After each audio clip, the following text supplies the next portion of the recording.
Hello everyone, welcome to the commerce achiever platform. ये continuation है हमारा यूपीएससी कॉमर्स ऑप्शनल इनिशिएटिव, जहाँ पे हमने टारगेट किया कि जनवरी से लेके मार्च तक के बीच में इस 3 मंथ्स में हम अपना जो है यूपीएससी कॉमर्स ऑप्शनल की जो है फर्स्ट अंडरस्टैंडिंग को कंप्लीट करेंगे। तो एक तरीके से इसे आप क्रैश कोर्स फॉर्म में अपना सपोर्ट ले सकते हैं, जिसमें सिर्फ मैं आपको गाइडेंस दे रही हूँ और आप बुक्स के सपोर्ट से इस टारगेट को कंप्लीट करते हैं। ठीक है।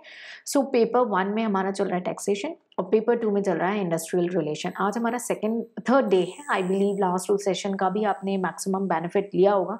तो टैक्सेशन का आज हमारा थर्ड डे है। तो एक स्टूडेंट की ईमेल आई थी, उन्होंने वीडियो सेशन रिक्वेस्टेड ईमेल के थ्रू लेने के बाद ये जो है रिक्वेस्ट करी कि मैम थोड़ा सा और एलैबोरेट करें कि हम टेक्स्ट को शॉर्टकट तरीके से और कैसे कवर अप कर सकते हैं या क्विक फॉर्म में, क्योंकि कोर्स काफ़ी वाइड है टैक्सेशन का। तो आई अंडरस्टैंड कि आपको अगर टारगेट अपने मार्च तक में हमें कंप्लीट करना है तो हम इसे कैसे इंक्लूड करेंगे, क्योंकि आंसर राइटिंग की जो अगर उन्होंने बात रेज की थी, आंसर राइटिंग के लिए मैंने ऑलरेडी बोला है पहले let's complete this target. I want to see how much is your participation, आप लोग कितना पार्टिसिपेट कर रहे हो, because I am also giving my time.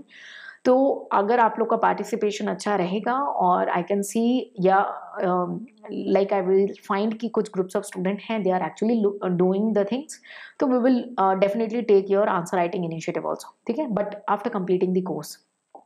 तो आज मैं पहले हमारे टैक्सेशन से करूंगी। ठीक है, टैक्सेशन का कल थोड़ा सा मैंने क्विकली वाइंड अप किया था, लेकिन आज मैं थोड़ा सा डिटेल में चलूंगी टैक्सेशन में। और आज का जो हमारा टारगेट है, ठीक है, ये बुक थोड़ी सी मोटी है बट जो भी कंटेंट गिवन है ना उसी पैटर्न में गिवन है जो आपके प्रीवियस ईयर पेपर में आए हैं। क्योंकि अलाउंसेस होते क्या हैं, वर्कजेट होते क्या हैं, या आपके जो ट्विस्टेड है कि क्लबिंग ऑफ इनकम से जो क्वेश्चन आते हैं, ये आपके किसी और एग्जाम में रेज नहीं होते। यूपीएससी की सेपरेट रिक्वायरमेंट है, तो उसी रिक्वायरमेंट में ध्यान में रखते हुए हमें उसे कवर अप करना है। ठीक है, तो आज हमारा जो टारगेट रहने वाला है वो है house property and PGBP. Yes, आप कहोगे कि बहुत दोनों बड़े टॉपिक दे दी, नहीं, पीजीबीपी में ज़्यादा नहीं है, क्योंकि हमें सिर्फ जो सोर्सेज ऑफ इनकम करने हैं वो इंडिविजुअल के परस्पेक्टिव के ही करने हैं। ठीक है, तो हम हाउस प्रॉपर्टी एंड पीजीबीपी दोनों करेंगे। तो हाउस प्रॉपर्टी में आपको क्या करना है, सबसे पहले हम ये क्यों पढ़ रहे हैं इसके बारे में एक ब्रीफ इंट्रोडक्शन लेंगे। ठीक है, उसके बाद चार्जेबिलिटी आपने देख लिया। ठीक है, हम फिर कंप्यूटेशन कैसे करने वाले हैं, चार्जिंग सेक्शन कैसे एप्लीकेबल होगा, हम उसे अंडरस्टैंड करेंगे। ठीक है, एसएससी क्या है यहाँ पे, क्योंकि एक बार क्वेश्चन आ चुका है कि ओनर ऑफ द प्रॉपर्टी आप कैसे डिटरमाइन करते हो under income from house property. तो देखिए वो क्वेश्चन था, वो आपका टॉपिक फॉर्म में कवर अप कर दिया। 9 पॉइंट्स हैं। ठीक है, कंपोजिट रेंट क्या होता है ये आपको क्लियर होना चाहिए कि कंपोजिट रेंट होता क्या, उसकी मीनिंग क्लियर होनी चाहिए। ठीक है, मीनिंग के बाद मैंने टैक्स ट्रीटमेंट, मतलब क्योंकि कंपोजिट रेंट पे अगर आपका नोट आ जाए तो आप कैसे करोगे, आपको मीनिंग क्लियर होनी चाहिए, टैक्स ट्रीटमेंट क्लियर होना चाहिए। ठीक है, कैसे स्प्लिट अप करते हैं, है ना। उसके बाद एग्जाम्पल दे दिया, तो आपका एक ब्रीफ जो है 15 मार्क्स का आंसर आप आराम से कर सकते हो। तो ये जो आपके टॉपिक्स कवर अप किए गए हैं ना, इसी तरीके से कवर अप किए कि जैसे प्रीवियस ईयर कोई क्वेश्चन रेस्ड है 2011 एंड ऑनवर्ड्स, और उससे रिलेटेड टॉपिक को अगर हमें एनलार्ज करना है, प्रोवाइडेड वो आपके सिलेबस का होना चाहिए एज ऑन टुडे। ठीक है, तो जैसे कंपोजिट रेंट पे था आपका एक क्वेश्चन, तो यहाँ पे मीनिंग बता दी गई कि कंपोजिट रेंट होता क्या है। ठीक है, उसके बाद जो है टैक्स ट्रीटमेंट कवर्ड है आपका। ठीक है, यहाँ पे आप देख सकते हो इस पेज पे टैक्स ट्रीटमेंट है, फिर स्प्लिटिंग कैसे करेंगे और एग्जाम्पल। तो 15 मार्क्स का आराम से आप इसका आंसर लिख सकते हो। फिर उसके बाद आपका प्रॉपर्टी जो आउटसाइड इंडिया सिचुएटेड है उसका क्या टैक्स ट्रीटमेंट होगा। ठीक है, एग्जेम्प्टेड कौन कौन सी हाउस प्रॉपर्टी इनकम जो है एग्जेम्प्ट है, ये भी आपका पास ईयर में क्वेश्चन आ चुका है, इसलिए इसको भी काफी डिटेल में कवर अप किया गया है। उसके बाद ओनर की डेफिनेशन, फिर concept relating to the house property, यानी म्युनिसिपल वैल्यू क्या होती है, फेयर रेंट क्या होती है, स्टैंडर्ड रेंट क्या होता है। ठीक है, म्युनिसिपल टैक्सेस होता क्या है, एनुअल वैल्यू क्या है। ठीक है, उसको कंप्यूट कैसे करते हैं, ये सारी चीजें मीनिंग के साथ यहाँ पे दी गई हैं। ठीक है, तो मैं 101 बेसिस पे नहीं चल रही हूँ, क्योंकि आप इन सेशंस का मैक्सिमम बेनिफिट ले सकते हैं वीडियो को स्पीड अप करके सुन के, क्योंकि टेक्स्ट की सपोर्ट हम आपको ऑलरेडी दे रहे हैं विद वीडियो क्लासेस। आपको करना क्या है, आपको ईमेल करना है टीम को और रिक्वेस्ट करने कि आपको इनकम टैक्स के जो डेली टारगेट्स हों उसके आपको सेशंस भेज दिए जाए। ठीक है, ये इसलिए किया जा रहा है, एक तो टेक्स्ट बहुत ज़्यादा वाइड है। 2022 में जो स्टूडेंट एग्जाम दिए उन्होंने ये बोला कि ma'am text is actually wide, examination hall में it's very difficult to get revise and all those things. तो आपको करना क्या है, इन वीडियो सेशंस को मल्टीपल टाइम रिविजन देना है। ठीक है, और उसके थ्रू अपने प्रोविजन को कमान रखना है। ठीक है, कैसे कंप्यूट करते हैं अगर प्रॉपर्टी जो है आपकी लेट आउट हुई है पूरे साल, होल ईयर, या पार्ट ऑफ द ईयर, ठीक है, या पार्ट लेट आउट है, पार्ट वैकेंट है, ठीक है, सेल्फ ऑक्यूपाइड प्रॉपर्टी है, उसको कैसे डील करेंगे, सबका थ्योरी फॉर्म में गिवन है। रीजन बीइंग आपसे पूछा गया एग्जाम में। फिर उसके बाद हम देखते हैं आपके डिडक्शंस जो सेक्शन 24 में कवर है, उसे भी एक्सप्लेन किया गया है सेपरेटली, इंपॉर्टेंट नोट्स भी गिवन है। इनएडमिसिबल डिडक्शन पे भी एग्जाम में क्वेश्चन आ चुका है। देखिए कई बार कुछ टॉपिक ना हमें इररिलेवेंट लगता है और वही एग्जाम में आ सकते हैं, तो आपसे रिक्वेस्ट है ये प्लीज़ जो बुक में गिवन है वो सब कवर अप कर लेंगे, एटलीस्ट जितना बुक में गिवन है। बाहर से आपको कुछ भी रेफर करने की जरूरत नहीं है, इस बुक को ही आपको रेफर करना है, मल्टीपल रिविजन देना है, जितना बार आप दे सकते हो, मिनिमम 2 to 3 टाइम, और उसके बाद टॉपिक वाइज आपको खुद को ट्रैक करना है, ठीक है। अनरियलाइज रेंट क्या होता है और जो रूल 4 की कंडीशंस हैं वो भी गिवन है यहाँ पे, ठीक है। ये सारी चीज़ें यहाँ पे देखिए गिवन है। अनरियलाइज रेंट है, इसकी 4 कंडीशंस हैं, को ओनर्ड प्रॉपर्टी क्या है सेक्शन 26, ये सारी चीज़ें गिवन है as per your past year papers also. Deemed ownership पे आपका क्वेश्चन आ चुका है, कंपल्सरी क्वेश्चन नंबर, ठीक है। तो डीम्ड ओनरशिप पे भी काफ़ी अच्छा खासा कंटेंट है, आप उसे कवर अप करेंगे। अब न्यूमेरिकल की बात आती है, तो मैं आपको बार बार बोल रही हूँ कि अभी हमारा टारगेट क्या है कि हमें कंटेंट को ब्रेन में रखना है, तो आपको न्यूमेरिकल्स को क्या करना है, वर्बली कवर अप करना है, ठीक है। बहुत सारे न्यूमेरिकल हैं, उन्हें आप वर्बली कवर अप करेंगे।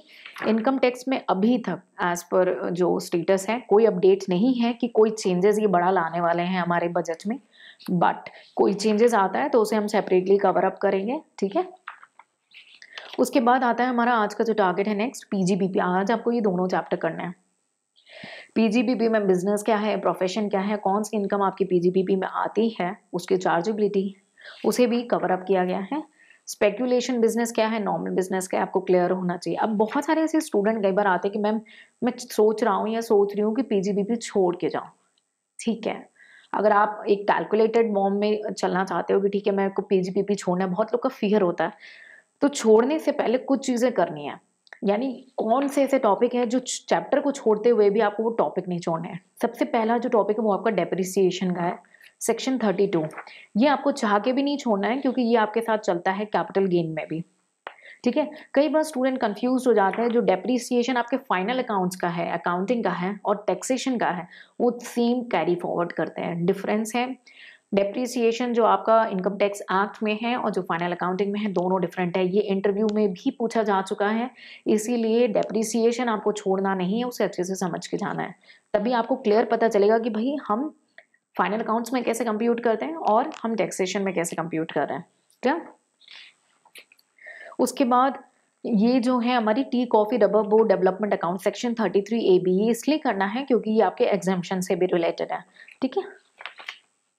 साइट रिस्टोरेशन फंड है आपका, मतलब डेप्रिसिएशन आपको मैंडेटरी करना, और tea coffee development rubber account. उसके बाद इट्स योर चॉइस कि आप करना चाहते हो तो डेफिनेटली आपको करना चाहिए साइंटिफिक रिसर्च, आपका सेकेंड इंपॉर्टेंट टॉपिक है पीजीबीपी का, ठीक है।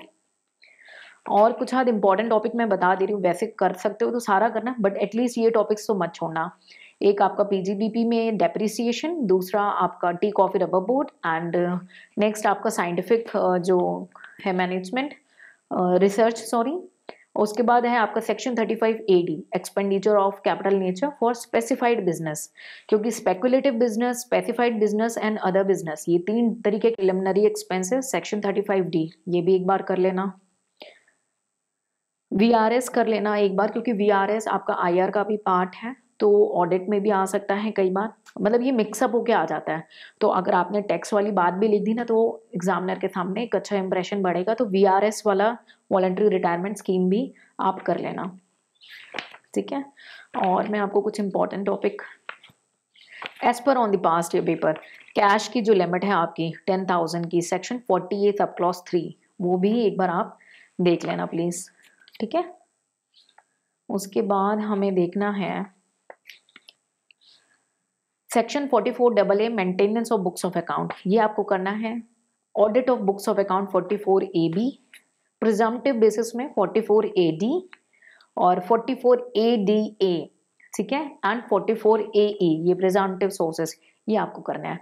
आपको वैसे तो पूरा चैप्टर करना है, लेकिन अगर आप एक ऐसे स्टूडेंट हो जो कुछ छोड़ना चाहते हो, पीजीबीपी में आपको कुछ स्टूडेंट्स को होता है फेयर, तो आपको कुछ हाँ टॉपिक जो मैंने बताए हैं वो चैप्टर भले आप छोड़ दो, बट ये टॉपिक प्लीज मत छोड़ना। सबसे पहला टॉपिक और सबसे ज़्यादा इंपॉर्टेंट जो आपका टॉपिक है वो है डेप्रिसिएशन का। आपको डेप्रिसिएशन नहीं छोड़ना है। फिर आपको T development account coffee board जो है सेक्शन 33A भी, ये नहीं छोड़ना है। उसके बाद साइंटिफिक रिसर्च सेक्शन 35, ये नहीं छोड़ना है, ठीक है। उसके बाद हम 35AD करेंगे, है ना। 35AD आपका जो डील करता है इन्वेस्टमेंट इन स्पेसिफाइड बिजनेस, क्योंकि 3 तरीके के बिजनेस हम देखते हैं यहाँ पे, speculation, specified and non specified, ठीक है।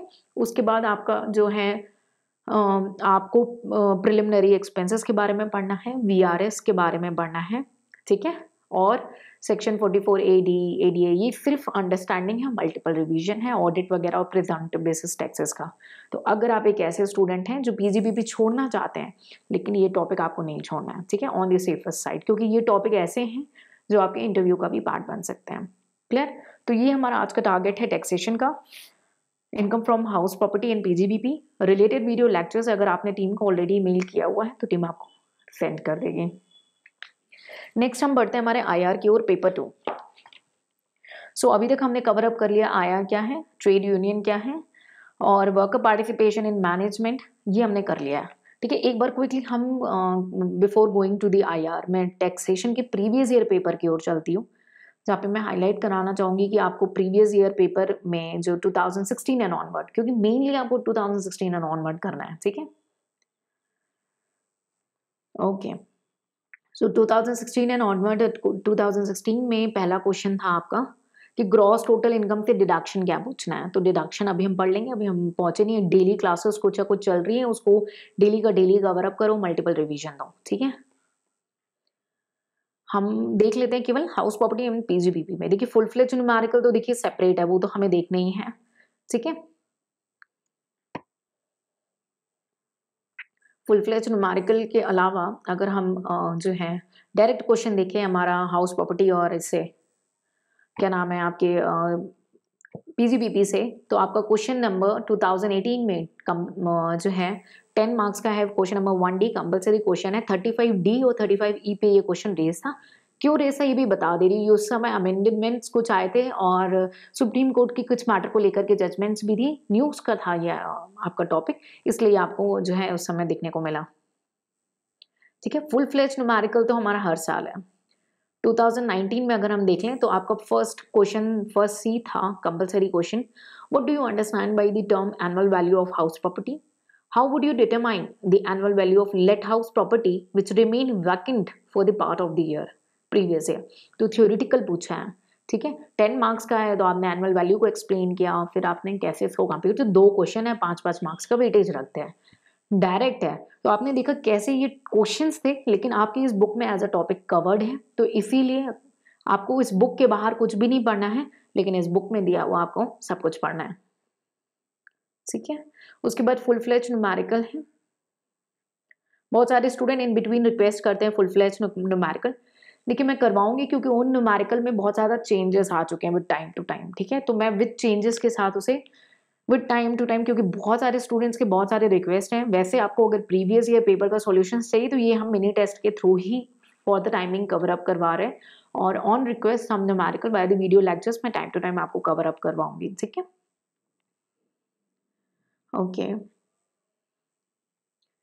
ठीक है। तो हाउस प्रॉपर्टी पे एक स्टैंड अलोन न्यूमेरिकल भी आपका आ चुका है 2020 में, ठीक है। उसके बाद हम देखते हैं न्यूमेरिकल्स हमें हर साल ऑलमोस्ट देखने को मिले हैं इनकम टैक्स में, ठीक है। तो ये आपको एक सेफ साइड में कवर अप करना है, और अगर आप पीजीबीपी छोड़ने की प्लानिंग कर रहे हैं तो मैंने आपको उसके लिए भी एक रोड मैप दे दिया है कि कम से कम एटलीस्ट वो टॉपिक्स पे आपको थोड़ा सा ध्यान रखना है, अदरवाइज कोई प्रेशर नहीं है, ठीक है।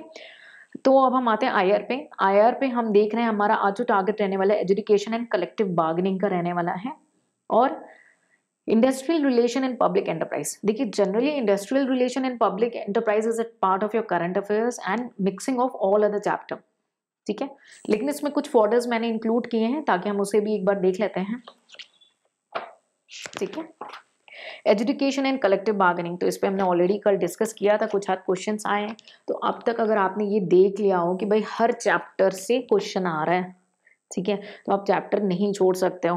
हाँ, कुछ हर टॉपिक्स जो मैंने आपको एज एन इम्पॉर्टेंट बताए हैं वो तो आपको करने ही है, बाकी अगर लगता है तो डेफिनेटली करना है। एजुकेशन क्या है, उसकी मीनिंग, डिफरेंट स्कॉलर की डिफिनीशन है, अगर आप इंडस्ट्रियल डिस्प्यूट एक्ट की डिफिनीशन आपको वो देखनी है।